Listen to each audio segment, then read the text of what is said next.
uno munsi n'umunsi w'akanyamuneza muri rino shure aho turamutse twakira abanyeshuri bashasha imikangara ije kwigishwa kuja mu rwego rw'inyamiramabi, ndetse kandi tukaba twari turamutse twakira indahiro ku mikangara ihejeje iri shure, kandi twongera tubugururira uyu mwaka mushasha.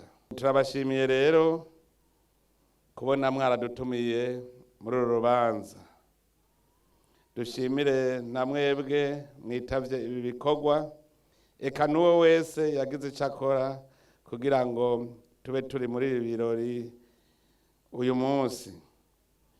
Turashimiye kandi imikangara mishasha yaje muri iki gikorwa kitoroshe cyo guhagararira ishigwa mu ngiro ry'amategeko mu gihugu, ndetse no kubona ko atakajagari kari mu gihugu. Ariko kandi turakeje n'aba bahejeje, kuko igikorwa bahabiye bagira baje bagishikako. Mwese murazi yuko igihugu kidashobora gutera imbere kirimwo umutekano muke canke kirimwo akajagari. Nico gituma igihugu ico ari cyo cyose gitegerezwa kuba gifise urwego rwo kwivuna basi n'urwego rw'inyamiramabi, kugira ngo ntihagire akatwononera igihe turi mu bikorwa vy'iterambere. Kandi ivyo rero si ivy'imbeshere, kuko ubu twaramaze gufata inzira irora ku iterambere ry'igihugu. Kugira rero turishikeko ihangiro twihaye, dutegereza gutsimbataza amahoro n'umutekano, kuko niyo nkingi ya vyose. Tubwirizwa kuba dufise imiyabaga ikwiye kandi ibishoboye mu rwego rw'inyamiramabi. Ivyo navyo bikaba bishoboka ari uko hatunganijwe inyigisho za kaminuza z'ubuhinga mu bijanye n'igikorwa c'inyamiramabi, hamwe mbere no karihiriza ubwenge intwazangabo zisanzwe ziri ku mirimo. Ivyo rero bikaba bitunganywa mu gihugu cacu, kuko gikeneye koko abahagararira ishigwa mu ngiro ry'amategeko. Nabonye icivugo mwatoye kuri uyu munsi uhambaye ngo kaminuza y'inyamiramabi, soko ry'ubumenyi n'ubuhinga mu gucungera amahoro n'umutekano, vyo nzira yo gushikana igihugu kw'ihangiro ry'Uburundi buteye imbere. Iki civugo murumva yuko ari mushinge uroresha ku gihugu giteye imbere. Tubanje gukengurukira abavyeyi bo bareze bagakuza iyi mikangara. Turabakeje kuko bemeye no kubarungikira igihugu. Nagira ndababwire abinjiye canke abahejeje mu bimenye, ushitse ngaha ntuburukira umwana wa so na nyoko. Ubu uri umwana w'Abarundi bose atanumwe avuyemwo. Abavyeyi babarungitse, ejo muhuye ntibazavuge ngo mwananje ngo gira uku. Uraraba ico abenegihugu bakubwira. Ubu mwamaze kuba ab'Uburundi, ab'Abarundi. Ntimuje abo baje ubu nyene canke namwe mukiriko muriga, ntimuvuge ngo muje kurya umuyondi. Dushaka gusohora abana b'intare. Nimurabe izo nkofero mwambaye, murabe izo mpuzu mwambaye, muce mumenya ico mwambaye. Dukeneye rero inyamiramabi, zifise ubwenge, zifise inkomezi n'ubuhinga byo kugira ngo turonke intwazangabo z'ukuri. Ntushobora kuba intwazangabo utagira ubwenge. Nico gituma no mu kwinjira babanza kuraba ibijanye n'ubwenge mufise. Iyo tuvuze ubwenge rero ntituba tuvuze ibiharuro n'igifaransa. Abarundi turakunda kuvanga ibintu, ukumva umuntu azi kuvuga icongereza ngo ujya arazi ubwenge cyane ngo avuga icongereza cishe. Uvuga ikirundi ni nko kuba bavuze ko ari kijuju. Ubwenge ni mvukanwa. Iyo muriko muriga ubuhinga, muba muriko murondera ubwo bwenge kubukarisha kugira ngo ube umuntu yuzuye. Inkomezi nazo n'ubuhinga birigwa, nico gituma mumara imyaka ngaha. Twebwe rero dukeneye abafise ubwenge bakorera ku mbono kazoza. Niba uri intwazangabo ushitse aho bakurungitse, icambere ubanza kuraba uti aha hantu ndafitiye imbona kazoza iyihe. Ubu tugira dutangure gukora. Aho muzobona umunsi umwe nciye nkabaza intwazangabo irongoye aho karere, mugende muvyitwararitse namwe bw'intwazangabo muri ngaha. Ubu unzoza ndakubaze nti kerera vision ufise muri aka karere kawe. Ataco nyeretse nzoca mbona ko atakirimwo, kuko ndabivuga nabonye yuko kenshi twebwe incabwenge iyo duhejeje amashure umenga biraheze, kandi twagiye kwiga ubuhinga n'ubumenyi butuma dushobora gushika ku mbono kazoza umwe wese abafitiye akarere karimwo. Intwazanga bitegerezwa kubona kure, ikabona ibizoba bitaraba. Mwava mumbwira muti none turi Imana? Anagira ndababwire yuko aho muri mwebwe harimwo umuntu wa wundi afise ishusho ry'Imana. Iyo rero wemeye kuba uwo muntu n'Imana muba muri kumwe, kandi arakosha akakwereka ibizoba bitaraba, ugacuba uravyitegurira. Muribuka mu gitabo cy'ijambo ry'Imana uwitwa Yozefu mwene Yakobo. Yozefu yarashitse mu Misiri, hanyuma Imana iha indoto umwami, barananirwa kuzirotora. Yozefu araza arotora izo ndoto, aravuga ati hazoba imyaka 7 y'agahimbo, hace hakurikira imyaka 7 y'ikigoyi. Ati none rero nimwitegure neza ingene ico kigoyi muzohangana naco. Ati kubera ivyo rero murondera umuntu azi gutunganya, azatunganya ibigega ico gihe c'akahimbo, mwegeranye ivyo kurya vyose, hanyuma nivyo muzofungura mu gihe c'ikigoyi. Murumva yuko bararose imbono kazoza. Imbono kazoza Imana irayiguha, mugabo kumenya kuyikoresha nikindi, gucumenya ico wokora. Iyo uri intwazangabo ukamenya ikintu gishobora gushikira igihugu kitarashika, ico kintu ntikiba. Nico gituma intwazangabo ku munsi itegerezwa kwamya iraba neza, igasuzuma ibintu byose bishobora gushika ejo. Ivyo uyu munsi ababibona n'amaso ategerezwa kubona ati ejo nta kibi dushobora guhangana. Iyo niba ari intwazangabo y'ukuri. Igishitse giturumbuka naco amenya gufata ingingo yihuta, decision rapide. Nico gituma tudakeneye intwazangabo y'ingwiza murongo.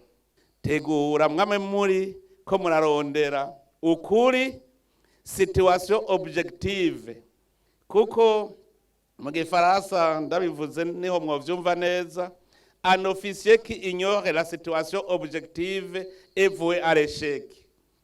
Ntushobora kugenda ngo uterure ibido y'amaritiro 20 wari uzi kwiri gusa ngo igere itakuvunye. Ni nk'uko ugiye kuvuga ngo ugira uterure umubindi ujamwe amakuru 5 uzi yuko yuzuye ugasanga uri gusa uratembagara. Nico rero tuvuga situation objective. Mwebwe rero muje uyu munsi mubimenye muje gukora ivyo mwiza. Nimwaba mwaraduhenze mutize tuzobabonera ku rubuga kugira umenye ko umunyeshuri yize neza ajaho gikorwa kw'ivyo yigiye. Ndiko mvuga ivyo mwigiye kuko umutima wanyu wose utegerezwa kubigumako. Nimwaba mutabizi nta nyamiramabi muzosanga bariko batera amashugwe ashitse mw'ibarabara. Kubera iki? Abantu babagizi ba nabi, inkozi z'ikibi ntizambaye umwambaro, zigenda ziyita abantu beza b'intungane, ariko wewe wambaye umwambaro. Izo nkozi z'ikibi rero zirazi yuko wewe uzozikorera ikibi mu kwanka ko zikora ikibi. Zirazi yuko wewe ureretse ntibakora ikibi, kandi barazi ko bagikoze naho bazofatwa bagatabwa mu mvuto. Murumva yuko wewe uri umwasi, muri abasi babagizi ba nabi. Mugabo bo nta mwambaro bafise, nawe ufise umwambaro.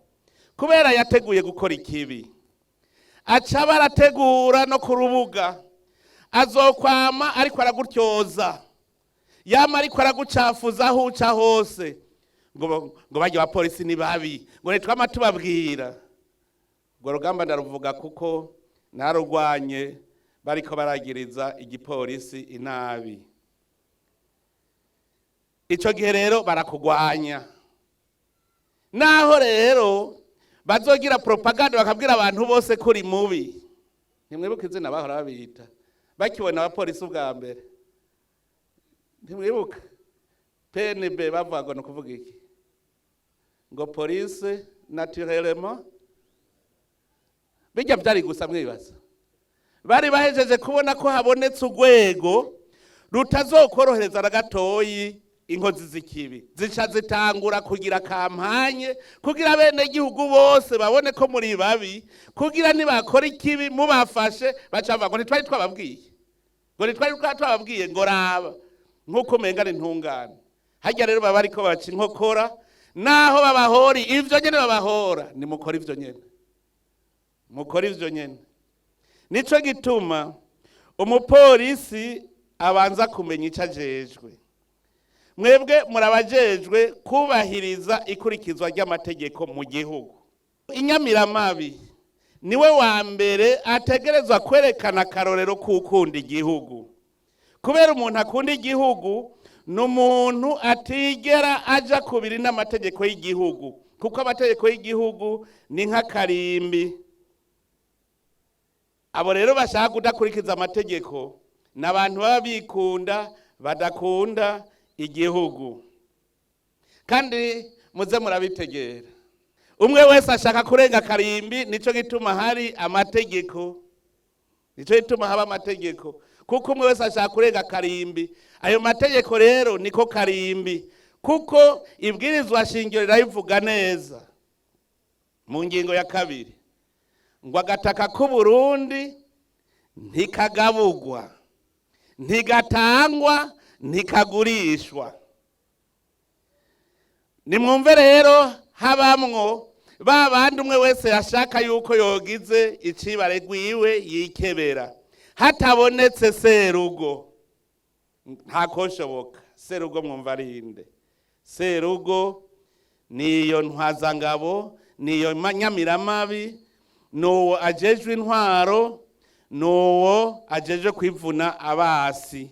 Kuko iryo tongo abarishaka ni benshi n'abinyuma bararishaka. Nico gituma rero mubimenya mwebwe ko hariho amatati ari hagati y'abenegihugu, mugaca mumenya ko hariho n'abashaka kwigaburira bonyene igihugu cacu ngo bakigire gwabo.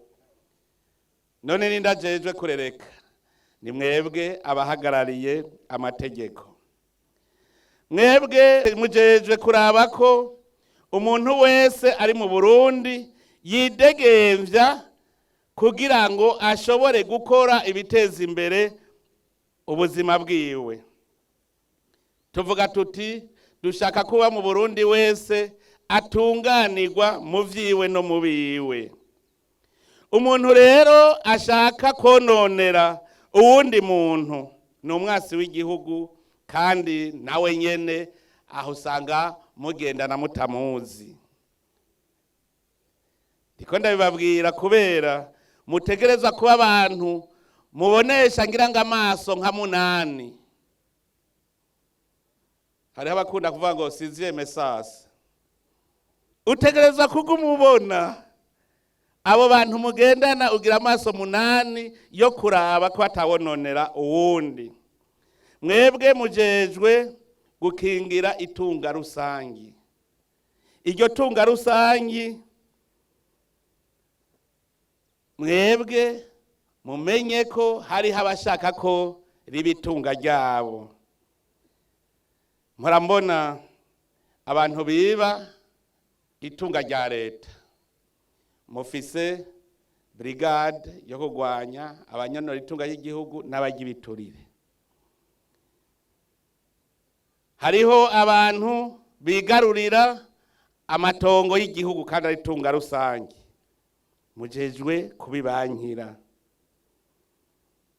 Hariho abantu muzosanga bariko bubaka mu mabarabara.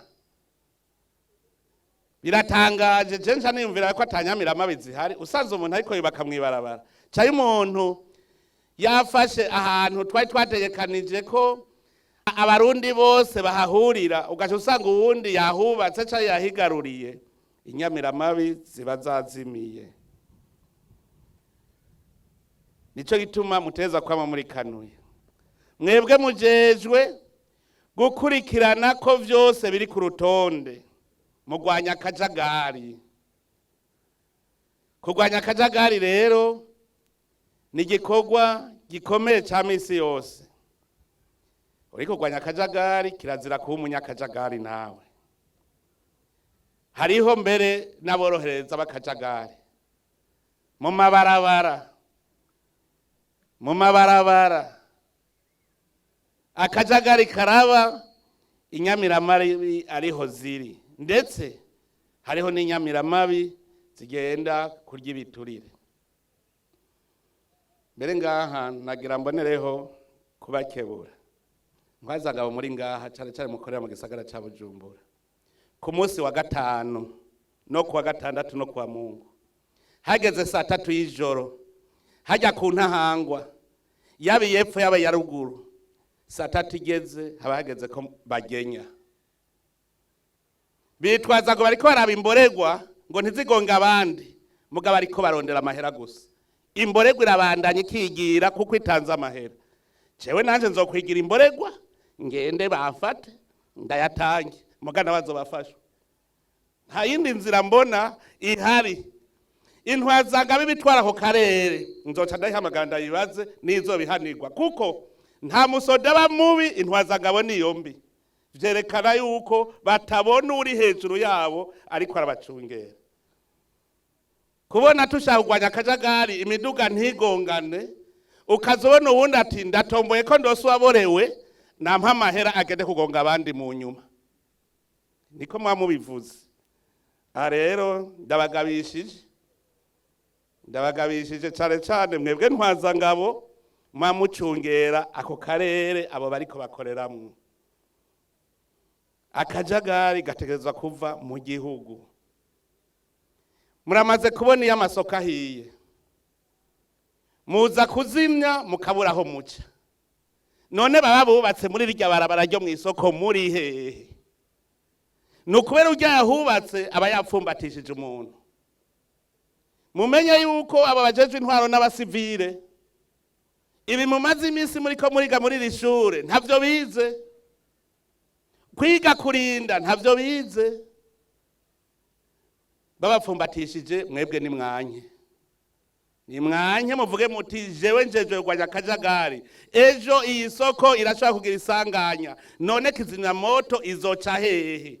Ndetse n'igihe bariko barubaka amasoko, nimugende uri ntwazangabo, genda hajya kwishanti ubanze ubabaze uti mbega tuzocisha ikiduga cyo kuzimya hehe, baza muhanyereke imbere yuko byose bigenda neza. Nyereka ahantu muzoshira irobine ry'amazi rijejwe kuzimya, nyereka iki kuko mujejwe kurwanya akajagari.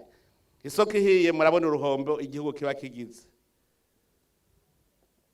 Aho kajagari niko dushaka ko turwanya.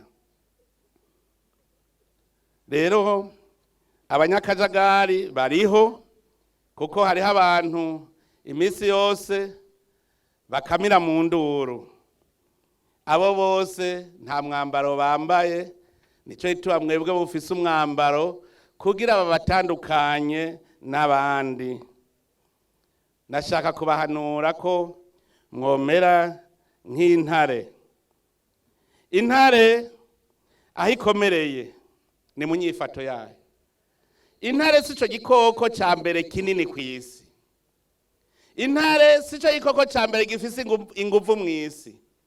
Ahandi ho imbogo yocitonda.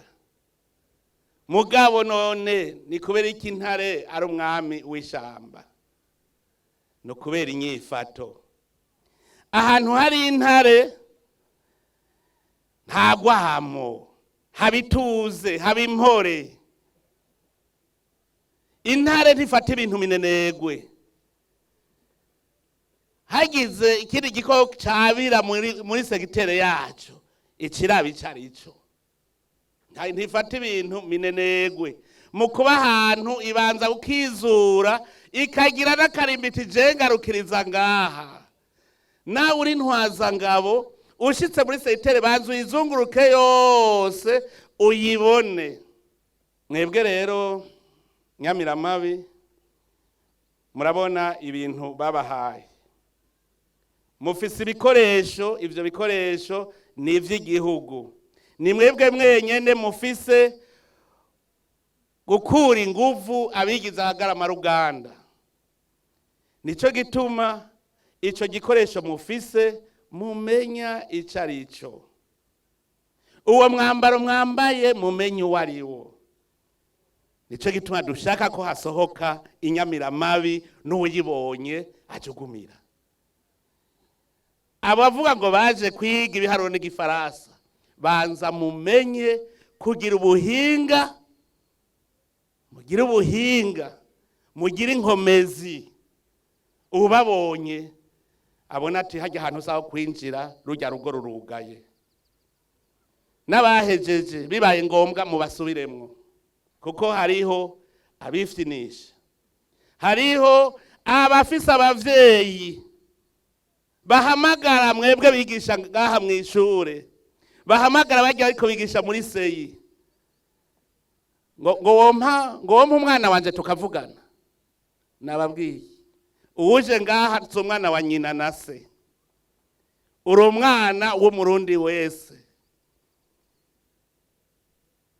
Hari imbere n'abavuga ngo mumpera agakonje, bakamuha ikonje ari muri seyi, uwo mwana azova mwiki? Ni bamwe bashitse ku kibuga bibananira. Banza mumenye yuko uko igihugu gitera imbere niko abagizi ba nabi nabo biga amayeri. Uko igihugu gitera imbere niko biga amayeri. Uno munsi igihugu kiri mu mahoro, turiko turarima tukimbura. Hariho abandi bavuga bati nanje nije nzobirya. Ni bimwe nababwira kugira imbono kazoza, uti mbega bibaye ukuno bigira gute. Mumenye rero yuko ku gihugu gitera imbere tugira amahoro, hariho abandi bariko biga ingene bazorya ivy'abene gihugu. Muzobagwanya gute mudafise ubuhinga n'ubukomezi bukwiye? Abantu bubatse mu kajagari bamenye ingaruka zavyo. Bubatse mu kajagari, mukagira ikigwati c'akajagari, niho abaca binyegeza abagizi ba nabi. rero kuri uyu munsi nakanya ko guhanura, duhanurana twerekana ibiduhanze imbere yacu. Murazi yuko twimirije amatora. Iyo hageze amatora hariho abantu benshi baba bazi ko amatora ari amagaburanyama. Inama twagize n'imigambwe twasanze ingorane ya mbere ijanye n'amatora ari ukudakurikiza amategeko. Hanyuma tubajije tuti none kubera iki amategeko adakurikizwa, duca dusanga umenga abajejwe igihugu batanze imihoho. Ucumenga musitanteri asigaye ari seni, ari sesi. Buramatari umenga asigaye ari sepi.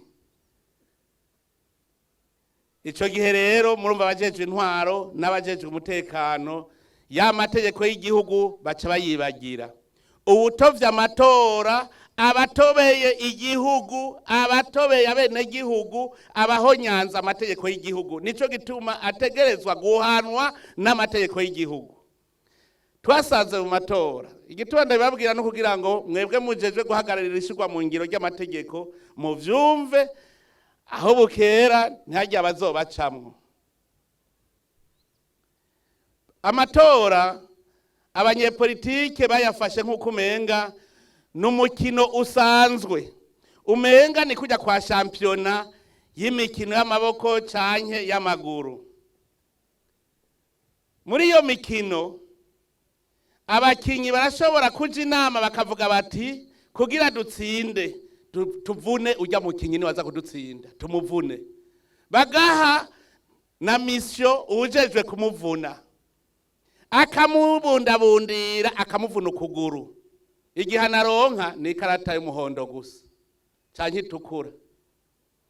Mu matora rero babonye kumenga uhonyanza amategeko y'igihugu ukwiye kuronka ikarata, amategeko y'igihugu aribagirwa. None umuntu akubise ikofu wundi kwahanwa, muga mu kibuga muze murabe ukubise ingumu nziza wundi mukinyi bamuha ikarata itukura gusa agaca yitahira. Mu matora rero mumenye ko atari imikino mwe nijya, n'amategeko y'igihugu akora, kirazira gukinisha amatora. Umuntu yakinishije musome neza ingingo zose zihana umuntu yononye ahanwe n'amategeko y'igihugu. N'ahandi abanyepolitike bari bafashe yuko n'umuntu yokomeretsa umuntu hajya ukazu k'amatora umenga nta kimwe yagize. Nico gituma twafashe ingingo ko umutumba uzoba kwa kajagari k'amatora bibazwa umukuru w'umutumba nabo basangiye gutwara umutumba.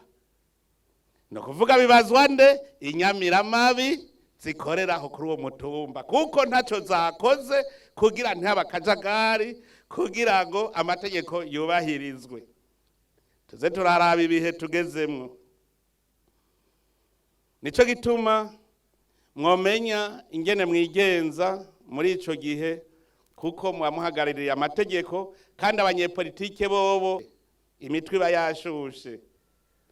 Rero mumenye ingene mubagenza mutabacishije ku buhomba, kuko imitwe bayashushe.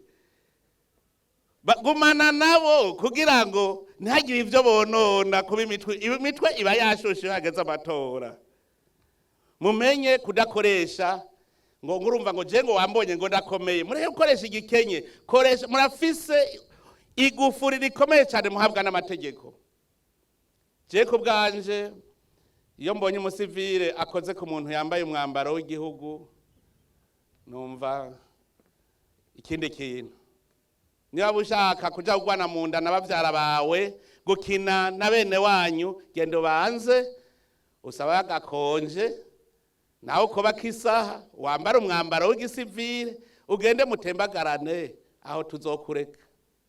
Mugabo wambaye uwo mwambaro menya kutakira umuryango ntugira intara. Inyamiramabi kandi cyane intwazangabo nababwiye ko mutegerezwa kuba mukanura cyane. Hariho abantu bigisha ngo munyankire. Aha nababwiye muri za nkozi z'ikibi za burakimazi arashobora kugenda ku ntwazangabo akambwira ngo nyankire ujya adandaza ahomba, icyo akora ahombe, ahubwo raba ingene wo munshirira mu gasha amara iminsi 2 ngo aramperaniye mugende umupfunge. Ibyo bintu muzobibona. Munyankire rero kirazira, kandi kirazira kwitanga umwasi. Umwasi ni umuntu ariko akora ikibi. Ushaka kuhangana nawe gira iperereza, hanyuma uzibire abura hakorera ikibi. Nico gituma ndabasaba gukorana n'abene gihugu. Abene gihugu bafise inguvu zidasanzwe naho badafise igwanisho. Inyamirama bizi gukorana n'abene gihugu, muzosanga aho hantu hose hatekanye. Nimwamushaka ko ahantu hatekana rero, korane n'abene gihugu, mugumane ku mutumba, ku gacimbiri, mugumane, hazoba iteka nitekane. Ngira ngo udutego muhora natwo tutari duke natuvuze. Nico gituma no basaba yuko mwokungura unani abene gihugu, abajejwe intwaro n'abajejwe ubutungane, mukagira urunani rw'intamenwa kugira ngo igihugu cyacu kigume gitekanye, abantu baje ku kivi, abene gihugu barime bimbure, mu myaka mikeyi tubone natwe iki gihugu cyacu ari igihugu gishobora kwipima ku bindi bihugu, kuko twarabibonye birashoboka abantu bagiye ku kivi umutima uri munda. Kugira rero umutima uje munda, ni mwebwe nyamiramabi mubijejwe kurusha abandi, kuko nimwe mucunze urugo, hanyuma abagiye kwivuna basi nabo bagacunga ku rubibe. Ivyo ndababwiye ndabasavye ko mwobifata nka nkama. Ngira ngo iyi mikangara mishashi hejeje irumvise ko mutaje kurya umunyenga, muje kuja ku kivi. Tangura mukizura aho bazobashira hose, muhabone, mumenye ibinogo bihari, mumenye inzira z'iminyuro zihari, noneho mumenye n'abashobora kubakorera ikibi, kugira ngo abo bose mumenye ingene mubagenza, ntibaba ari bo babitanga, ahubwo muzibire ntibaronke aho baca. Mbere rero noca ndababwira yuko ni kuri izo mpanuro mpereje ko ntangaza icese ko huguruwe umwaka w'ivyigwa w'2025 2026. Murakoze mwese, Imana ibahezagire.